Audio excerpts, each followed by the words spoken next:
Hello everyone, मैं आदित्य राजपूत दीपक technical classes में आप लोगों का स्वागत करता हूं। मैं आप लोगों को स्टील स्ट्रक्चर पढ़ाऊंगा। स्टील स्ट्रक्चर से पहले मैं अपने बारे में कुछ इंट्रोडक्शन दे दूं। मेरा BTech plus MTech RGPV Bhopal से हुआ है। मैंने मल्टीपल टाइम गेट क्वालिफाई किया है। मेरे पास 2 साल टीचिंग एक्सपीरियंस है। तो मैं सीधे इंट्रोडक्शन पे आ रहा हूँ। यूनिवर्सिटी के अंदर जो इंट्रोडक्शन में जो आप लोग का जो सिलेबस जो डील किया गया वो टाइप्स ऑफ सेक्शन के बारे में बताया गया है। जैसे कि आप जानते हैं, जैसा आरसीसी की स्ट्रक्चर की अगर बात किया जाए तो आरसीसी के अंदर जो कुछ भी होता है वो ऑन द फील्ड होता है, लेकिन यहाँ पे क्या है, अपने को सारा मेंबर ऑलरेडी पहले से मार्केट में बनाया होता है, बस अपने को क्या है उसको डिज़ाइन करना होता है। ठीक है, तो सेक्शन डिज़ाइन करके ऑलरेडी मैकेनिकल इंजीनियर अपने को देता है, बस अपने को उस सेक्शन को यूज करके डिफरेंट टाइप्स का स्ट्रक्चर बनाना है।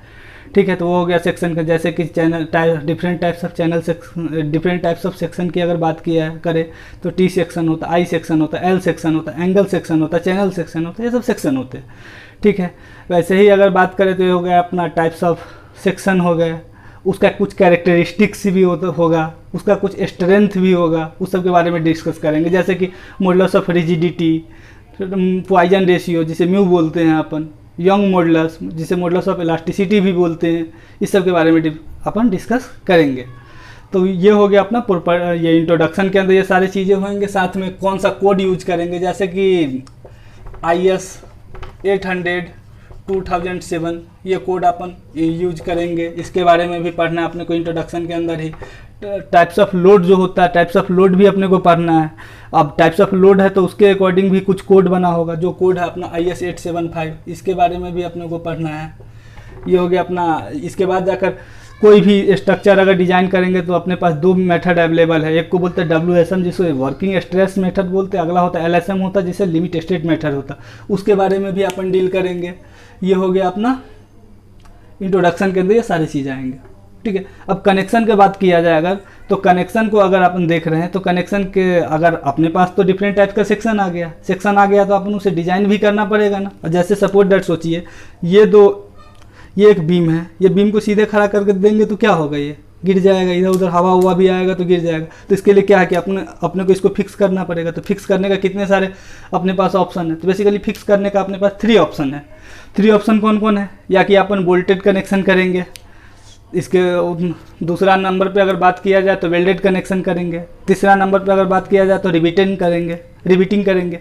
ये सब चीज़ हो गया कनेक्शन के अंदर पढ़ना है अपने को। ठीक है, अगला अपना है टेंशन मेंबर। टेंशन मेंबर क्या होता है, बेसिकली वैसा लोड, जब लोड अगर टेंशन लोड अगर अपने स्ट्रक्चर पे आता है और कोई भी स्ट्रक्चर जो उस टेंशन लोड को बियर करता है उसे अपन टेंशन मेंबर कहते हैं। एग्जाम्पल के तौर पे अगर टेंशन मेंबर के अंदर अगर देखा जाए तो बहुत सारे आते हैं, जैसे कि वायर का आपने नाम सुना होगा, केबल का आपने नाम सुना होगा, रॉड्स का नाम सुना होगा, ये सारे चीज़ आते हैं। अब बात करें कि वायर और केबल जो होता है वो बेसिकली सस्पेंशन ब्रिज के जब अपन डिज़ाइन करते हैं तो उसके लिए अपन केबल का यूज करते हैं। ठीक है, तो ये सब हो गया अपना टेंशन मेंबर। जब अपन डिटेल्ड एनालिसिस में करेंगे तब जाके अपन इसको बारे में सोचेंगे। अगला अपना कंप्रेशन मेंबर का बात करें। अब कंप्रेशन मेंबर भी सेम वही चीज़, क्या होगा, कोई भी स्ट्रक्चर जिस पे कंप्रेशन लोड लगता हो और जो स्ट्रक्चर उस कंप्रेशन लोड को बियर करता होगा उसे क्या बोलेंगे, कंप्रेशन मेंबर बोलेंगे। एग्जाम्पल के तौर पर देखा जाए तो कॉलम हो गया, स्ट्रट हो गया, राफ्टार हो गया। राफ्टार बेसिकली आपको जो है यहाँ पे बहुत ही डिटेल में पढ़ना पड़ेगा आपको, ये स्टील ऑफ रूफ ट्रस के अंदर। ठीक है, तो ये हो गया अपना कंप्रेशन हो गया। अब स्टील रूफ ट्रस क्या होता है, बेसिकली ट्रस का डिजाइनिंग अपने को करना है। जैसे मान के चलिए स्टील स्ट्रक्चर है तो ट्रस के बारे में अपने को पढ़ना पड़े। जैसे मैं यहाँ तक मैं लिख दूँ, नहीं मिटाऊँगा, चलिए ठीक है मैं आ रहा हूँ। जैसे अगर बात किया जाए, ठीक है मैं इस टॉपिक पे आ रहा हूँ, पहले मैं पूरे को डील कर लूँ। इसके बाद बीम का बात किया जाए तो सेम ऐसे ही बीम के बारे में पढ़ेंगे। अगला कॉलम बेसेज है तो कॉलम बेस के बारे में पढ़ें। कॉलम बेस बेसिकली कुछ नहीं होता है, मान के चलिए ये एक स्ट्रक्चर है, यहाँ का सॉइल मेंबर अच्छा नहीं है, उसका बियरिंग कैपेसिटी अच्छा नहीं, तो इसके लिए बेसिकली कॉलम बेस का यूज किया जाता है। ठीक है, तो ये हो गया अपना। अब मार्क्स का डिस्ट्रीब्यूशन भी आप देख लीजिए। इंट्रोडक्शन अगर चैप्टर का अगर बात किया जाए तो 8 मार्क्स का आता है। कनेक्शन का बात किया जाए तो 10 मार्क्स का आता है। 10 मार्क्स में पक्का है कि एक क्वेश्चन न्यूमेरिकल रहेगा इसमें। टेंशन मेंबर का बात किया जाए, प्योर न्यूमेरिकल पेपर है, थ्योरेटिकल आ जाए वो अलग की बात है। कंप्रेशन मेंबर का बात किया जाए, ये भी न्यूमेरिकल पेपर है। स्टील रूफ ट्रस, यहाँ पे थ्योरी का चांसेस बनता है। बीम्स 8 मार्क्स का। यहाँ पे भी थ्योरी प्लस न्यूमेरिकल दोनों आ सकते हैं।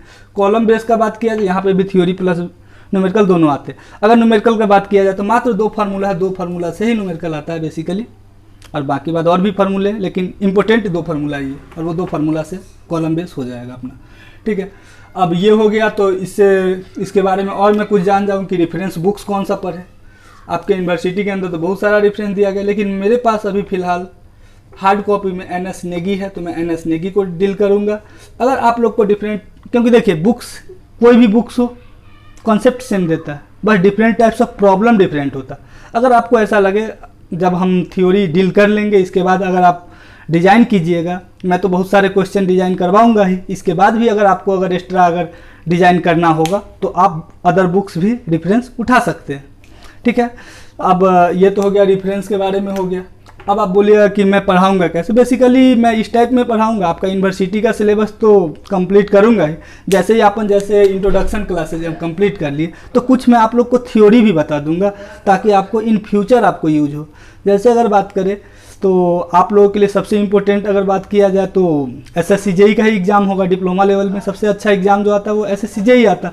तो SSC JEE के अंदर स्टील करना भी ज़्यादा, कम से कम 8 to 10 मार्क्स का वेटेज होता है। ठीक है, 8 to 10 मार्क्स का वेटेज होता है स्टील का टेक्निकल में, तो ये भी आप कर सकते हैं। प्लस में ये तो बात हो गई बाद की बात, मैं पहले इसे इरेज कर दे रहा हूँ, फिर मैं आगे आपसे बात कर रहा हूँ।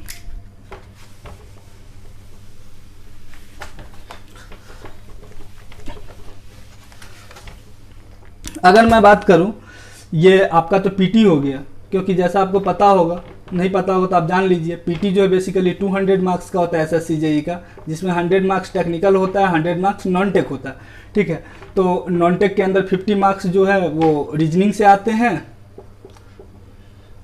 और 50 मार्क्स जीके से आते हैं। ठीक है, जीके के अंदर सारा चीज़ आ जाते हैं, हिस्ट्री, भूगोल, ज्योग्राफी, ये सारे के सारे आ जाते हैं, और जनरल साइंस, करेंट अफेयर, सारी चीज़ आ जाते हैं। ठीक है, तो और टेक्निकल में ये हो गया। तो ये तो हो गया आपका पीटी। जब आप पीटी निकाल लें तो मेंस में स्टील स्ट्रक्चर का बहुत बड़ा रोल है, क्योंकि मैं आपको बता दूं कि स्टील स्ट्रक्चर खुद से पढ़ने में समझ में भी नहीं आता जब तक कि किसी से पढ़े ना।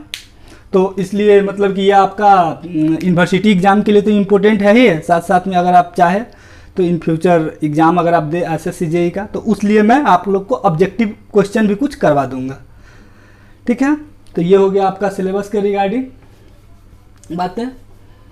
तो इसके साथ रजिस्ट्रेशन स्टार्ट है। अगर आप लोग भी रजिस्ट्रेशन करना चाहें तो डिस्क्रिप्शन में लिंक दिया गया है, आप लोग डिस्क्रिप्शन में लिंक के साथ जुड़ सकते हैं हम लोग, ताकि कंटिन्यू कर पाए। मैं अभी फ़िलहाल क्लास तो कंटिन्यू करूँगा, लेकिन आगे चल के यूट्यूब पे ही क्लासेज होंगे, इसलिए आप लोग डिस्क्रिप्शन में लिंक दिया गया है, आप उससे कनेक्ट हो सकते हैं। लेकिन जस्ट एक बात और, मैं ट्रस्ट के बारे में आपको बोला था ट्रस्ट के बारे में मैं कुछ डिस्कस करूँगा। Basically types of structure, types of trust बात करेंगे, इस टाइप में डिज़ाइन अपन करेंगे। Thank you.